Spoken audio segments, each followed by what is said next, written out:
नमस्कार दोस्तों, हम फिर से लेकर आ चुके हैं आप लोगों के लिए सुबह की सभी ताजा और बड़ी खबरें। फटाफट अंदाज में एक एक कर कर बताएंगे आपको आज देश और दुनिया से क्या बड़ी खबरें निकलकर सामने आ रही हैं। लेकिन उससे पहले दोस्तों एक नजर डालेंगे सुर्खियों पर। प्रधानमंत्री नरेंद्र मोदी के ऊपर गरजे राहुल गांधी, बोले अगर देश में भ्रष्टाचार नहीं है तो फिर मेघालय की सरकार पर क्यों इल्जाम लगा रही थी बीजेपी और उसी के साथ जाकर कर लिया गठबंधन। वहीं पर अगली बड़ी खबर में हम आपको बताएंगे दोस्तों, दरअसल आपको बताते चले आम आदमी पार्टी ने होली के दिन बोला बीजेपी के ऊपर बड़ा हमला। बोले देश के सारे ईमानदार लोग जा रहे हैं जेल में और बेईमानों को बाहर निकाल रही मोदी सरकार। बताएंगे कैसे दोस्तों बीजेपी जो है वो भ्रष्टाचार को फैला रही है। वहीं पर अगली बड़ी खबर में हम आपको बताएंगे ओवैसी का बीजेपी के ऊपर बड़ा हमला। बोले नासिर और जुनैद के हत्यारों को बीजेपी बचा रही है। वहीं पर अगली बड़ी खबर में हम आपको बताएंगे दोस्तों अब शराब घोटाले मामले में चंद्रशेखर यानी कि केसीआर की बेटी कविता को नोटिस। बताएंगे कैसे एक के बाद एक विपक्ष को टारगेट करने में जुटी बीजेपी। वहीं पर अगली बड़ी खबर में हम आपको बताएंगे अखिलेश यादव का बीजेपी के ऊपर बड़ा हमला।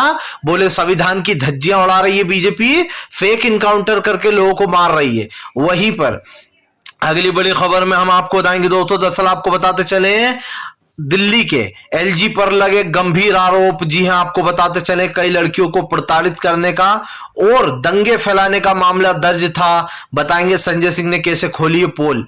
वहीं पर अगली बड़ी खबर में हम आपको बताएंगे दोस्तों सीबीआई की ईडी और जो है यहां पर सीबीआई की कार्रवाई पर भड़के तेजस्वी यादव। बोले विपक्ष को डराने और धमकाने के लिए वेपन की तरह इस्तेमाल करती है बीजेपी ईडी और सीबीआई को। वहीं पर अगली बड़ी खबर में हम आपको बताएंगे दोस्तों, दरअसल आपको बताते चले एक बार फिर से एमएसपी पर छिड़ी जंग। किसान बोले फिर से उतरेंगे सड़कों पर, एमएसपी की देना होगी सरकार को गारंटी। वहीं पर अगली बड़ी खबर में हम आपको बताएंगे दोस्तों, दरअसल आपको बताते चले महंगाई गरीबी बेरोजगारी को लेकर फिर से एक बार बीबीसी ने भारत सरकार को घेरा, बौखलाई बीजेपी। तो सारी खबरें फटाफट अंदाज में देंगे, एक एक कर देंगे। फिलहाल खैर चलिए बढ़ते हैं सबसे पहली और सबसे बड़ी खबर की ओर। दरअसल दोस्तों आपको बताते चले राहुल गांधी का केंद्र सरकार के ऊपर बड़ा हमला। बोले महंगाई गरीबी बेरोजगारी और भ्रष्टाचार ये सब बीजेपी की देन। राहुल गांधी ने कहा कि जिन लोगों को भ्रष्टाचारी बताती है बीजेपी उन्हीं से हाथ मिलाती है। आपको बताते चले दोस्तों बीजेपी की न सिर्फ सोशल मीडिया पर बल्कि तमाम जगहों पर आलोचना हो रही है। दरअसल बीजेपी दोस्तों 2 दिन पहले जिसे भ्रष्टाचारी कहती है 2 दिन बाद उसकी गोद में जाकर बैठ जाती है। तो जनता समझ नहीं पा रही है कि मोदी जी भ्रष्टाचार को खत्म करने आए थे कि और बढ़ाने आए थे। क्योंकि जाहिर सी बात है ये किसी विपक्ष के नेता ने तो बोला नहीं था कि भैया जो मेघालय की सरकार है वो सबसे बड़ी भ्रष्ट सरकार है। लेकिन दोस्तों ये बात विपक्ष ने भले ही नहीं बोली हो लेकिन बीजेपी के सबसे दिग्गज 2 महान लोगों ने बोली थी। अब मैं महान क्यों कह रहा हूं, क्योंकि ये महान दोनों व्यक्ति जो हैं वो बार बार कहते हैं कि हम देश से जो है यहां पर करप्शन खत्म कर देंगे, लेकिन खुद सबसे ज्यादा भ्रष्टाचार फैला रहे हैं दोनों के दोनों। जी हां, एक है हमारे महान देश के महान गृह मंत्री अमित शाह और दूसरे हैं महान देश के महान प्रधानमंत्री नरेंद्र मोदी। इन्होंने खुद कहा कि भैया ये जो मेघालय के कोंडा जो दूसरी बार दोस्तों सीएम बने हैं ये सबसे बड़े भ्रष्टाचारी हैं, इनके खिलाफ कार्रवाई होगी और हम इनसे अपना गठबंधन तोड़ते हैं। कमाल की बात यह है कि गठबंधन तोड़ने के बाद जब फिर से मेघालय के सीएम अच्छी खासी सीटें जीत के ले आए और वापस से सीएम पद का दावा ठोक दिया तो बीजेपी ने भी अपना समर्थन दे दिया 2 सीटों के साथ कि हम भी तुम्हारे साथ हैं। अब सवाल ये उठाया है राहुल गांधी ने कि कल तक जिनको ये भ्रष्टाचारी कह रहे थे आज उनकी गोद में जाकर बैठ गए। सिर्फ इतने ही नहीं दोस्तों, राहुल गांधी ने यह भी कहा कि बीजेपी ही नफरत फैलाती है। वो आरएसएस और बीजेपी दोनों मिलकर हिंदू मुसलमान करते हैं ताकि वोटों में तब्दीली हो। आप समझिए हर मुद्दे को दोस्तों धर्म से जोड़ देना, हर राजनीति के एंगल को धर्म से देखना, यह अपने आप में ही एक बेवकूफी वाली बात है। आप समझ सकते हैं कि बीजेपी जिन लोगों को भ्रष्टाचारी बोलती है वो खुद ही सबसे बड़ी भ्रष्टाचारी है। फिलहाल चलिए बढ़ते हैं एक और अगली बिग ब्रेकिंग की तरफ। बता दोस्तों अगली जो बड़ी खबर निकल कर आ रही है आपको बताते चले आम आदमी पार्टी का बड़ा हमला बीजेपी के ऊपर। बोले सारे घोटालेबाजों को निकाल रहे हैं बाहर और शरीफों को डाल रहे हैं अंदर। बीजेपी के राज में हो रहा है सब कुछ उल्टा पुल्टा। दरअसल दोस्तों बीजेपी के राज में सब कुछ सच में उल्टा पुल्टा हो रहा है। और ये हम नहीं कह रहे, ये अरविंद केजरीवाल कह रहे हैं, सौरभ भारद्वाज कह रहे हैं। आपको बताते चले, अरविंद केजरीवाल ने बीजेपी के ऊपर आरोप लगाया कि बीजेपी सारे ईमानदार इंसानों को जेल में डाल रही है और सारे बेईमानों को जेल से बाहर निकाल लेती है या फिर उन्हें जेल में जाने ही नहीं देती है। मसलन दोस्तों, अभी आपने देखा होगा कि कर्नाटक में एक नेता पकड़े गए बीजेपी के, उस नेता के बेटे के घर से करोड़ों रुपए की कैश की बरामदी हुई। केस पकड़े जाने के बाद दोस्तों उसकी गिरफ्तारी हुई, लेकिन सिर्फ दिखावे को। एक दिन के बाद उसको बेल मिल जाती है। अब सवाल ये उठता है कि जितने भी विपक्ष के नेता हैं उनको तो एक दिन में बेल मिली नहीं, उनको तो जेल में पड़े पड़े 5-5, 6-6, 8-8 महीने हो गए, यहां तक कि किसी किसी को तो 1-1, 1.5 साल हो गया, लेकिन अब भी वो जेल में ही है। तो बीजेपी के नेता में ऐसी कौन सी खास बात है जो उसको एक दिन के अंदर अंतरिम जमानत मिल जाती है? इतना बड़ा केस पकड़े जाने के बाद दोस्तों अगर किसी को एक दिन में बेल मिल जाए तो ये बहुत ही शर्म की बात है। क्यों है? क्योंकि आप ही है वो जिन्होंने चतुर्जी उपाध्याय को अब तक जेल में डाल रखा है, जो ममता बनर्जी के मंत्री हैं। उनके साथ एक एक्ट्रेस भी पकड़ी गई थी, उसका नाम भूल गया हूं दोस्तों मैं, उस एक्ट्रेस को भी अब तक जेल में रखा गया है पश्चिम बंगाल में। यही नहीं, संजय रावत को कई दिन तक जेल में सड़ाया गया ईडी के समन के बाद। तेजस्वी यादव के फादर लालू प्रसाद यादव कई दिन जेल में रहे। अफसोस की बात यह है कि जब आपके नेताओं के नाम आते हैं करप्शन में, घोटालों में, तो आपके नेता संत बन जाते हैं। और संत क्यों बन जाते हैं? क्योंकि जाहिर सी बात है, जिसकी लाठी उसी की भैंस, वही वाला किस्सा भी चल रहा है। इनके पास सत्ता है तो ये कुछ भी कर रहे हैं दोस्तों। फिलहाल चलिए बढ़ते हैं एक और अगली बिग ब्रेकिंग की तरफ। बता दोस्तों अगली जो बड़ी खबर निकल कर आ रही है, आपको बता दे, तेजस्वी आम आदमी पार्टी के बाद दोस्तों एक के बाद एक लोगों के ऊपर जो ये कार्रवाइयां हो रही हैं, अब इसमें एक और नया नाम जुड़ गया है। जी हां, आपको बताते चले, अरविंद केजरीवाल, तेजस्वी यादव के बाद अब नया नोटिस जो है वो केसीआर की बेटी यानी कि कविता को भेजा गया है। आपको बताते चले, केसीआर की बेटी के ऊपर शराब घोटाले का मामला दर्ज हुआ है। बताया जा रहा है ईडी की जल्द ही जो है यहाँ पर के चंद्रशेखर राव की बेटी से पूछताछ होगी, सपना से। आपको बताते चले दोस्तों, दरअसल बीजेपी एक के बाद एक विपक्ष के नेताओं को घेरने में लगी है। अब तमिलनाडु के सीएम केसीआर को घेरा जा रहा है, उनकी बेटी को शराब घोटाले में समन भेजा गया है। आपको बता दें, हालांकि सीएम केसीआर की बेटी ने जो है वो कहा है कि वो पूरा सहयोग करेंगी, लेकिन इस पर केसीआर भड़क गए। केसीआर ने पीएम नरेंद्र मोदी पर हमला बोलते हुए कहा कि जितने भी विपक्ष के नेता हैं उनको डराने और धमकाने की कोशिश की जा रही है। केसीआर ने कहा कि इन गीदड़ भपकियों से डरने वाले नहीं है। आपको बताते चलें, जल्दी ही तमिलनाडु में चुनाव होने वाला है दोस्तों, और ये आप भी जानते हैं कि चुनाव से पहले बीजेपी जो है वो वहां पर क्या करना चाह रही है। दरअसल दोस्तों इस चीज को लेकर सीएम केसीआर भड़के हुए हैं। केसीआर का कहना है कि फिलहाल एक के बाद एक तमाम उन विपक्षी नेताओं को ये समन भेजा जा रहा है, उनके पीछे ईडी और सीबीआई को लगाया जा रहा है ताकि डराया और धमकाया जा सके। दोस्तों ये पीएम नरेंद्र मोदी नहीं है, ये पीएम नरेंद्र मोदी का 2024 का डर है। आप सब जानते हैं दोस्तों कि 2024 में पीएम नरेंद्र मोदी को कितना बड़ा डर है। पीएम नरेंद्र मोदी अच्छे से जानते हैं कि अगर वो 2024 का चुनाव हार जाते हैं तो उसके बाद उनके पास कोई विकल्प नहीं रह जाएगा। और यकीन मानिए बीजेपी को 100% या फिर यूं कहते हैं कि 99% यकीन है कि वो सत्ता से बाहर जाएगी लोकसभा चुनाव में। इसका एक रीजन ये भी है दोस्तों कि जनता का जो पीएम नरेंद्र मोदी पर जो विश्वास था वो पिछले 10 सालों में घटकर महज 50% रह गया होगा। आप समझिए, जो लोग ने पीएम नरेंद्र मोदी को जोरों शोरों से सपोर्ट किया था, अगले साल वही बिहार की सीटें बीजेपी की कम हो गई थी और अब की बार तो विपक्ष एकजुट होने जा रहा है, तो बिहार में तो सबसे बड़ा झटका लगेगा बीजेपी को और इसका फायदा हुआ था बिहार में कांग्रेस को। लेकिन अब मामला दोस्तों कुछ और ही जा रहा है। इस बार जो विपक्ष एक साथ आएगा उसमें बीजेपी को एक बड़ा झटका तो लगेगा ही, लेकिन कहीं ना कहीं बीजेपी की कई सीटों पे नुकसान भी होगा। चलिए बढ़ते हैं एक और अगली बिग ब्रेकिंग की तरफ। बता दोस्तों अगली जो बड़ी खबर निकल कर आ रही है, अखिलेश यादव का बीजेपी के ऊपर बड़ा हमला। बोले लोकतंत्र की धज्जियां उड़ा रही है बीजेपी, अवैध तरीके से कर रही है इनकाउंटर। आपको बताते चले दोस्तों, जब से उमेश पाल की हत्या हुई है तब से बीजेपी विपक्ष के निशाने पर आई हुई है। पहले तो बीजेपी दोस्तों आप समझिए, पहले तो बीजेपी की कानून व्यवस्था की पोल खुल गई, खुलेआम उत्तर प्रदेश में बम चले, गोलियां चली, लेकिन योगी सरकार चुपचाप खड़ी रही। उसके बाद योगी ने एक तड़कता उकता भड़कता योगी जी ने अपना एक भाषण दिया जिसमें उन्होंने कहा कि सबको मिट्टी में मिला दूंगा। अब मिट्टी में मिलाने वाली बात तो ठीक ही थी, लेकिन उसके बाद जब कार्रवाइयां हुई, 2 लोगों का इनकाउंटर हुआ और जब आखिरी वाले का इनकाउंटर हुआ तो उसको उस्मान चौधरी बताया गया, जबकि उसका नाम विजय चौधरी था। पत्नी की मांग में सिंदूर भरा हुआ था। सवाल यह उठता है कि उसका नाम मुस्लिम क्यों बताया गया? इसलिए बताया गया मुझे लगता है दोस्तों, ताकि उसको अतीक का ही करीबी समझा जाए। सपा ने ये सवाल उठाए, सपा के राम गोपाल यादव ने, कि अभी इनके पास कोई तत्व नहीं है कि ये सब कुछ अतीक ने ही करवाया है। ये सिर्फ शक के बेसिस पर कह रहे हैं दोस्तों कि अतीक के गुर्गे थे जिसने उमेश पाल की हत्या कर दी। सवाल फिर से वही दोस्तों कि उमेश पाल की हत्या करने वाले 2 व्यक्ति को मारा, तो फिर उसका असली नाम के बजाय पुलिस ने उसका नकली नाम क्यों बताया कि ये जो है उस्मान है? लेकिन दोस्तों उसकी पत्नी कह रही है कि उसका नाम विजय चौधरी है, उस्मान चौधरी नहीं है। और आप समझिए वहीं से शुरू होती है बीजेपी की टेंशन। बीजेपी आ जाती है विपक्ष के निशाने पर। अब लोग सवाल उठा रहे हैं कि क्या ये एनकाउंटर भी जो विक्रू दुबे कांड जो था दोस्तों, विक्रू कांड जो था विनय दुबे का, उसकी तरह ही जो यहाँ पर फेक इनकाउंटर किए जा रहा है।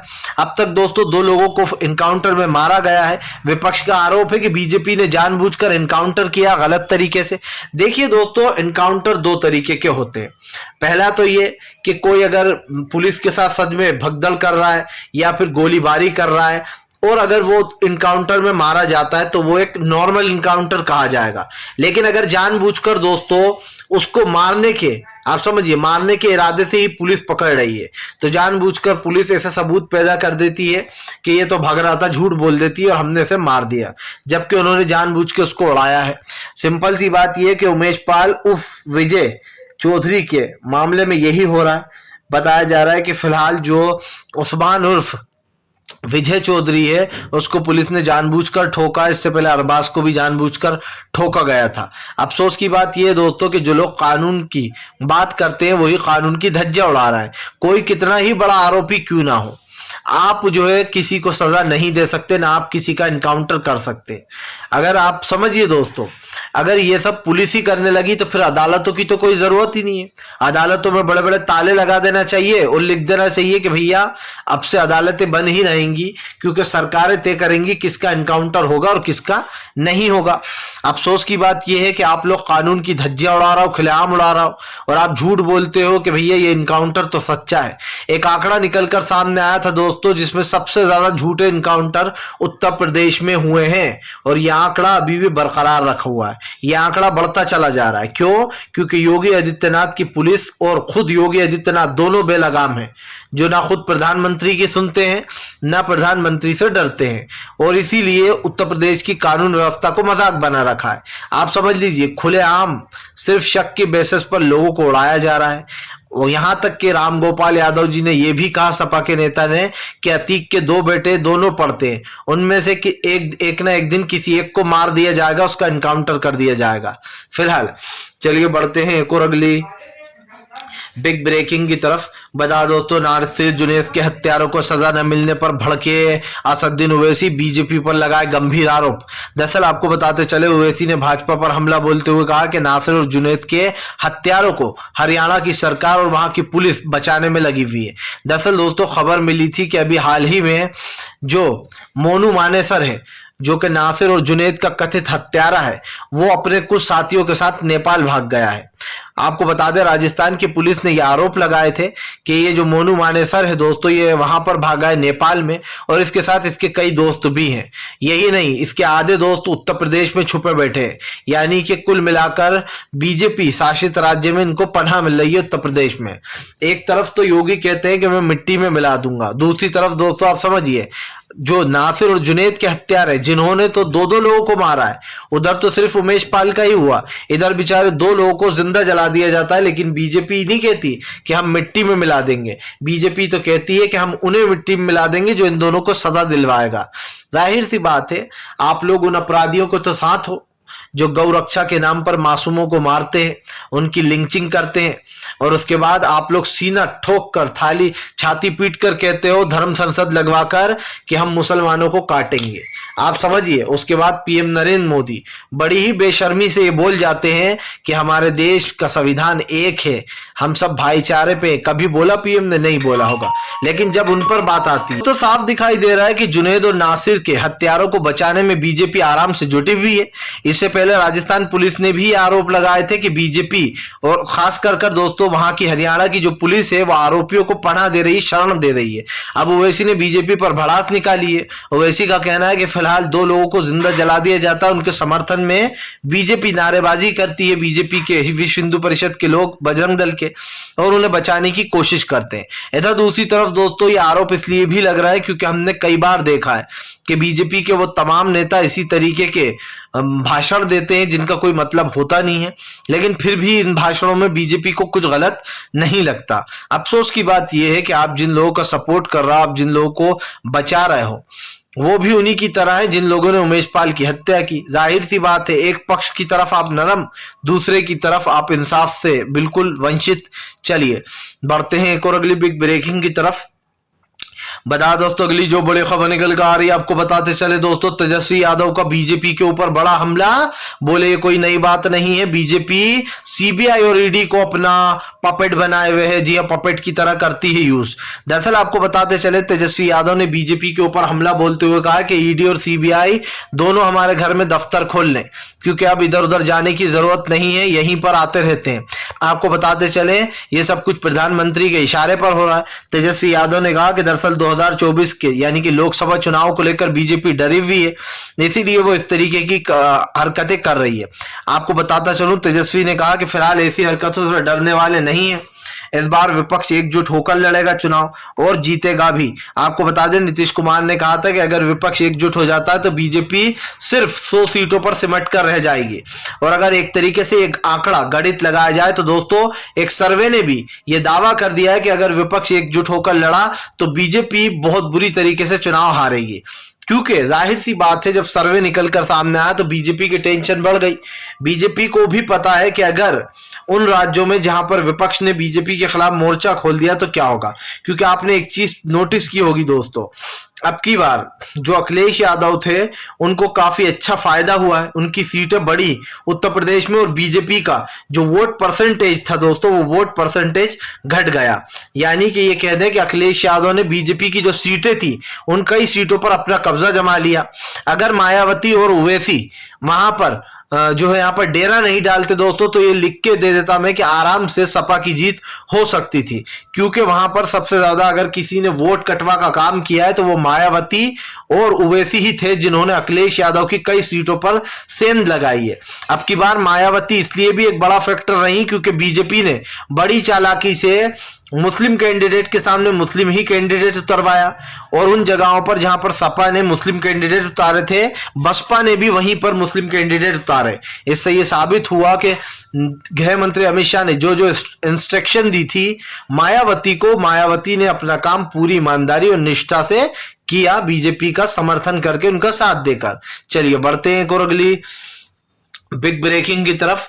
बता दोस्तों अगली जो बड़ी खबर निकल कर आ रही है, आपको बताते चले दोस्तों, पीएम नरेंद्र मोदी के ऊपर जमकर भड़की सुप्रिया श्रीनेत। बोले फिलहाल बीजेपी और नरेंद्र मोदी राहुल गांधी से जलते हैं, क्योंकि राहुल गांधी जो है वो पीएम से तीखे सवाल पूछते हैं जिनका जवाब पीएम के पास नहीं है, इसीलिए बार बार जो है बस भारत का अपमान रटते रहते हैं। दरअसल दोस्तों, जब भी राहुल गांधी पीएम नरेंद्र मोदी की कलई खोल देते हैं विदेशों में, उनकी पोल पट्टी खोल देते हैं, तो पीएम नरेंद्र मोदी देश को झूठी अफवाहें फैलाने लगते हैं। ये मीडिया वाले और बीजेपी के नेता, ये लोग कहने लगते हैं कि राहुल गांधी ने देश का अपमान किया, जबकि राहुल गांधी ने देश के बारे में तो कुछ बोला ही नहीं, नरेंद्र मोदी के बारे में बोला। हाँ, अगर आप नरेंद्र मोदी को देश मानते हो तो फिर आपने बिल्कुल सही समझा, क्योंकि अगर आपके हिसाब से पीएम नरेंद्र मोदी ही भारत देश है तो फिर आपको मिर्ची लगेगी।